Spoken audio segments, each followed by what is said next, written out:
Hello everyone, and welcome back to the Fluctus channel.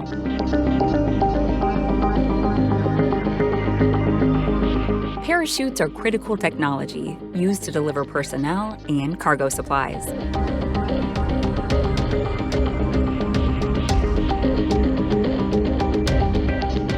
Parachuting technology and the way paratroopers jump from an aircraft have continually advanced.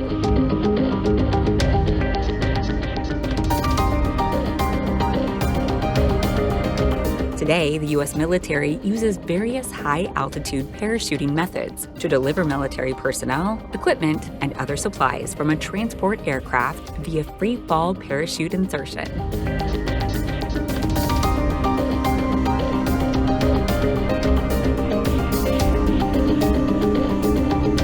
The U.S. military's paratroopers are experts in performing the high-altitude, low-opening, or HALO, jump, which requires them to jump from an aircraft at around 25,000 feet, free fall for some time at the terminal velocity of 126 miles per hour, and open the parachute at a low altitude of around 3,500 feet to avoid being detected by the ground observers.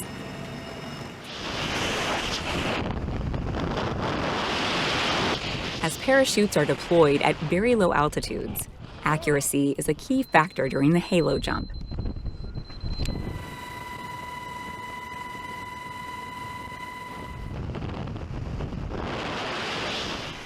However, the HALO jump has a major drawback. The aircraft is bound to fly closer to the landing zone, which makes it vulnerable to enemy attack.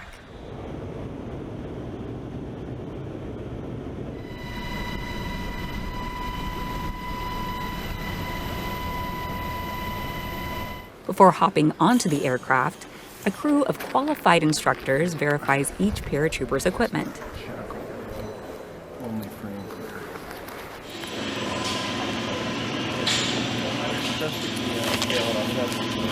Paratroopers can carry almost 100 to 150 pounds of equipment, including a parachute, reserve, a rucksack suspended between the legs, and a weapons case.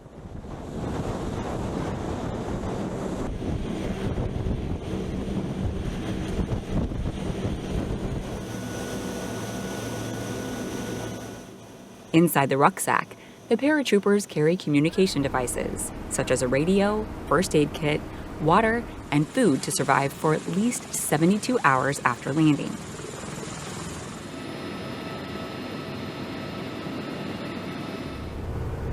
The main parachutes are placed on their back, as well as a reserve parachute in the same compartment.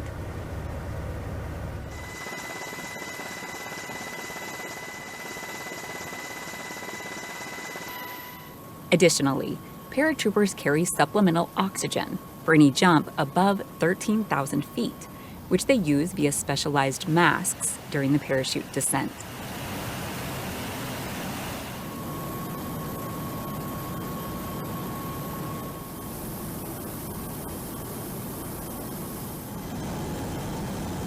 These provisions are handled by the High Altitude Airdrop Mission Support, or HAAMS, personnel.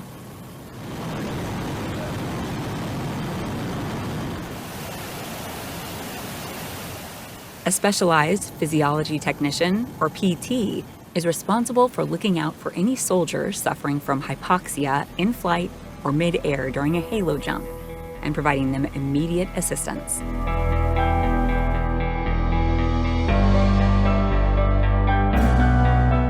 This is a very critical job, which is why the HAAMS personnel perform HALO jumps themselves to really understand what it's like jumping from a transport aircraft.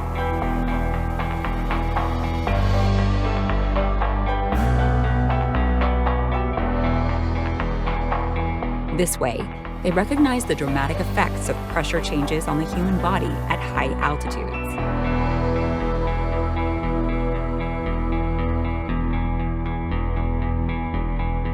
Another crucial high-altitude parachuting method is the high-altitude, high-opening, or HAHO jump, which comes in handy when an aircraft is unable to fly over a landing zone, or if the noise of the parachute alerts the enemy.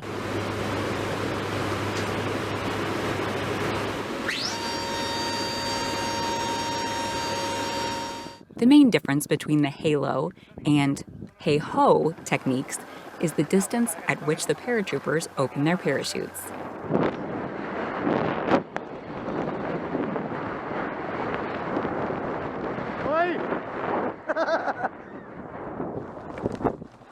During the halo technique, the paratroopers open the parachute at a low altitude after free falling for some time.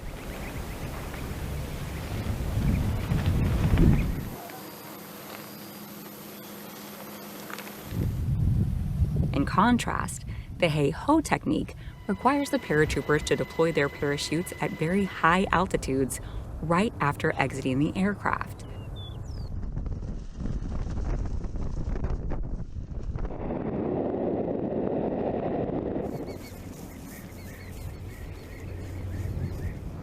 They use a compass or GPS device for guidance while flying for 30 or more miles.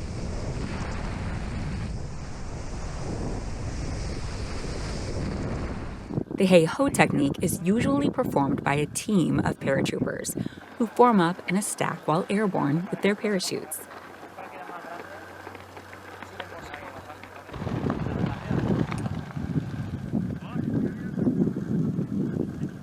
Usually, the jumper in the lowest position sets the travel course and acts as a guide for the other team members.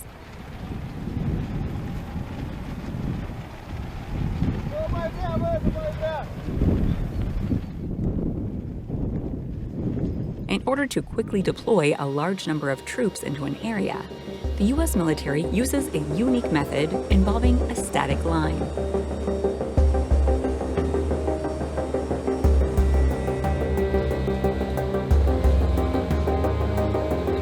The soldiers jump from altitudes as low as 1,500 feet, which is why this method is one of the most dangerous to execute.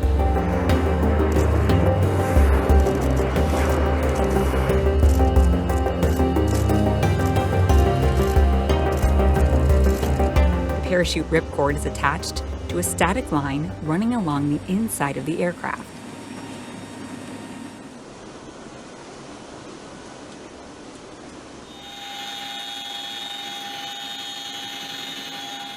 When paratroopers jump, their weight pulls against the line, ultimately deploying the parachute.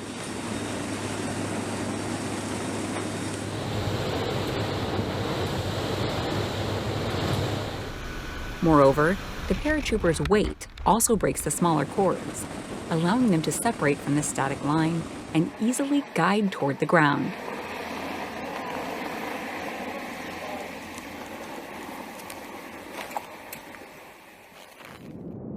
The United States military has developed a high-altitude research lab, or HARL, at the summit of Pikes Peak.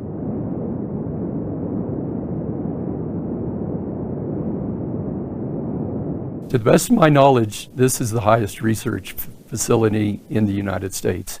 And in fact, between our building, the HARL, and the adjacent Summit House, no building has been built at this elevation.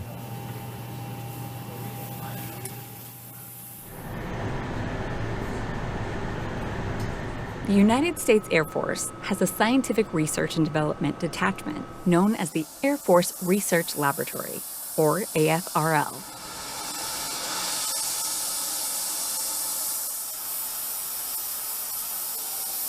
This laboratory consists of a family of 4 computer-controlled altitude chambers, where researchers perform various studies. It just depends what angle you're at. Yeah.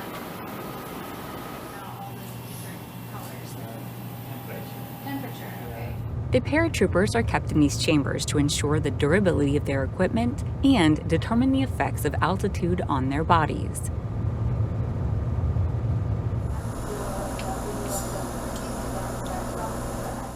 Throughout the year, the Air Force Research Laboratory, 711 Human Performance Wing, conducts various aerospace physiology research and tests and evaluations at the Centrifuge and Research Altitude Chambers, Wright-Patterson Air Force Base, Ohio.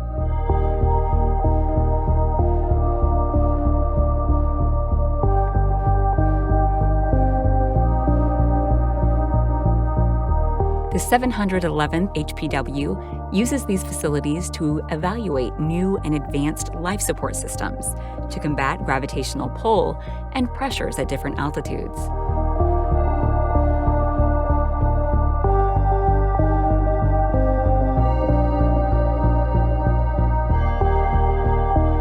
This data is used to study and expand the knowledge to improve the performance of air crews and pilots.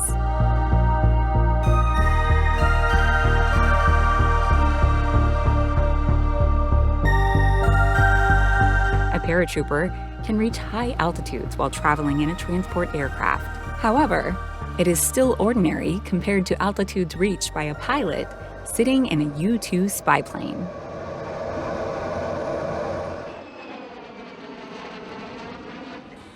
Otherwise known as the Dragon Lady, the U-2 is a single jet engine, high-altitude reconnaissance aircraft developed by Lockheed Martin for the U.S. Air Force.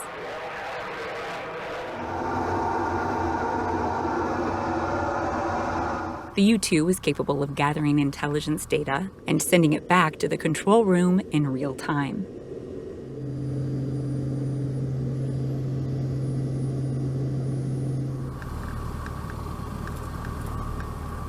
Moreover, it can loiter at 70,000 feet over the area of operations for several hours and is often described as a glider due to its flight characteristics.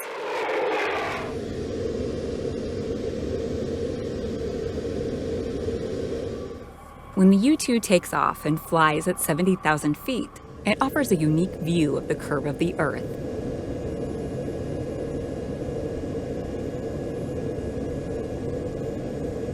However, this altitude is above Armstrong's line, where water boils at body temperature and life is not sustainable.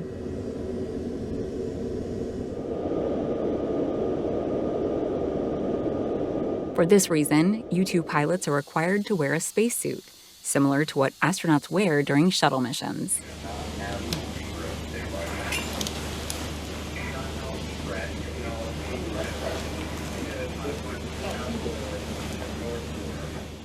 Without this suit and a pressurized cockpit, the water in the pilot's body would escape as a gas, ultimately causing tissue damage and blocking blood flow.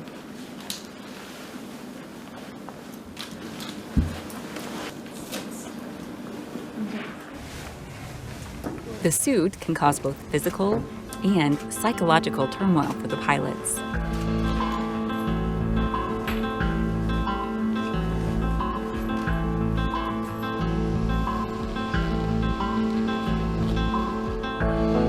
After fitting inside the 70-pound spacesuit, the pilot is moved to a big reclining chair and hooked to oxygen and cooling air.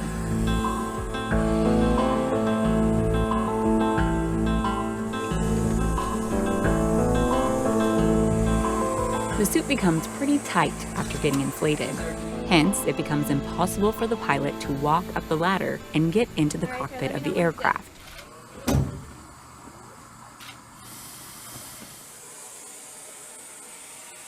Therefore, technicians strap the pilots into the cockpit and set things up.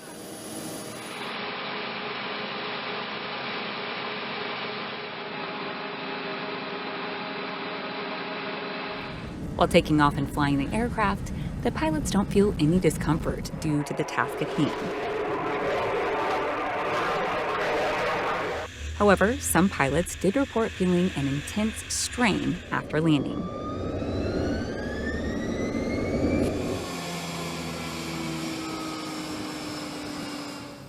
From reconnaissance missions to special operations, the ability to deploy personnel at high altitudes plays a vital role in achieving strategic objectives.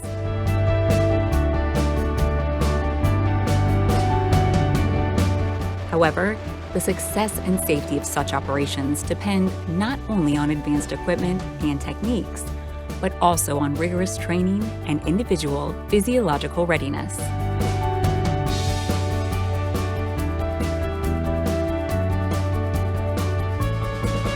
That's the end of this video. I hope you enjoyed it. Make sure to subscribe to this channel so you don't miss any of our new content. See you next time.